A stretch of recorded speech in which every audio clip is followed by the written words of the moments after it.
Nemesis-X chronology, number 1, the year 3499 BC. You guys have heard it many times, many times.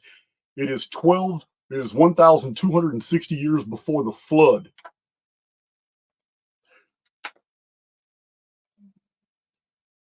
The Nemesis-X object appears for the first time in recorded human history. It spends 60 years in close proximity to Earth. We call this perihelion. The object is not a planet. It's not an exoworld. It is a superconstruction. Nemesis-X object maintains characteristics of being a reset weapon, just like the Phoenix. But it's not the Phoenix, as we'll see. It does share mathematical relationships with the Phoenix, but they have totally different periodicities.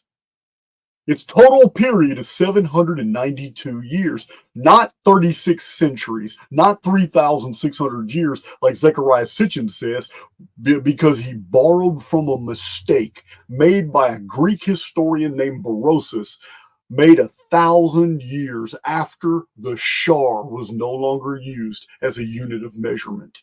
That's crazy. Why would you rely on Berosus as an authority when he's so clearly in error? Even the scholars in the Alexandrian library corrected Berosus in his day, but you still got people like Zechariah Sitchin and Billy Carson that are going with the mistake. So 792 years is the period of the Nemesis-X object. This is 60 years perihelion, meaning it hangs in the sky for 60 years. And then 732 years, we can call that aphelion, meaning it's so far away we can't see it.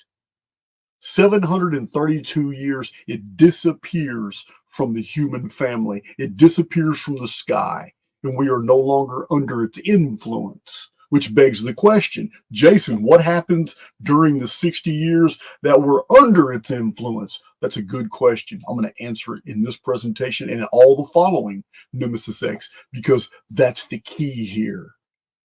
I'm describing right now the first 60 years, but the last 60 years that Nemesis-X is here is the 60 years starting in 2046, counting 60 years to 2106. The 6,000th year, or basically the return of the chief cornerstone. So it's 60 years of perihelion brings and takes away men and materials from the surface world. I'm going to repeat that. The Nemesis-X object first appears, and for 60 years it's at perihelion. For 60 years, it has the ability to bring and take away men and materials from somewhere else. An exchange of materials from between our world and somewhere else.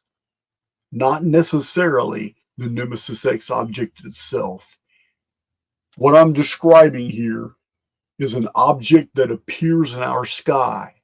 And because we've been conditioned to believe in alien drop ships and all this BS Battlestar Galactica crap, we automatically make the assumption that we're talking about some capital ship or mothership, some UFO ancient aliens bullshit. But that's not what the historical record is describing.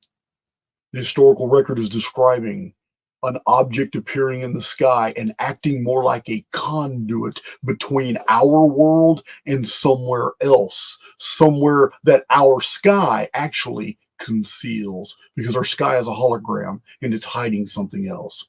I've told you this in many, many presentations. The sky is a lie.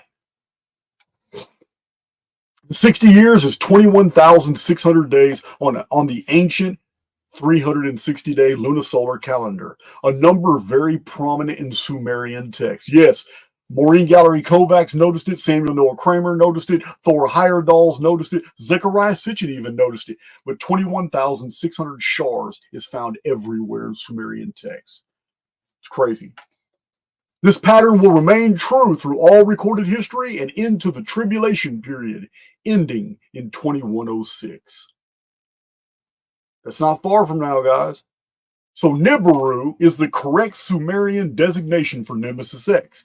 but it is not a planet. And Zecharia Sitchin's interpretation of a 3,600-year periodicity is due to a mistranslation error by Barossus on the Char count system. I don't need to go into those details. Archaix veterans and even many of you new to my channel know that I have published extensive data sets on the Char equaling a day and not a year, or a 3,600-year period, and how Barossus was wrong and who corrected him.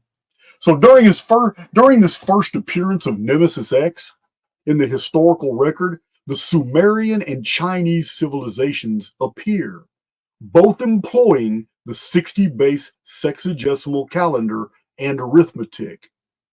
Ubaid Neolithic culture suddenly catapulted into sophisticated urban centers of high development. 3439 BC is 396 Anno Mundi. This, you know what Anno Mundi is. This is year one, going all the way back to the Adam and Eve reset of Genesis, 3895 BC. 396 Anno Mundi is when the Nemesis-X object first appears, and yet 396 is exactly half of the period of the Nemesis-X object of 792 years. So this was 453,600 shars, or turnings of the stars, before the deluge in 2239 BC. So 60 years perihelion. During this 60 years of perihelion, in the historical record, the Sumerian and the Sino civilizations began at the exact same time. This is noteworthy because of their earliest pictographs, because of their earliest traditions of the dragon kings and the Anunnaki 7 kings of Sumer. So this is very interesting because the earliest Sumerian and earliest Chinese periods seem to be the same period. If you go to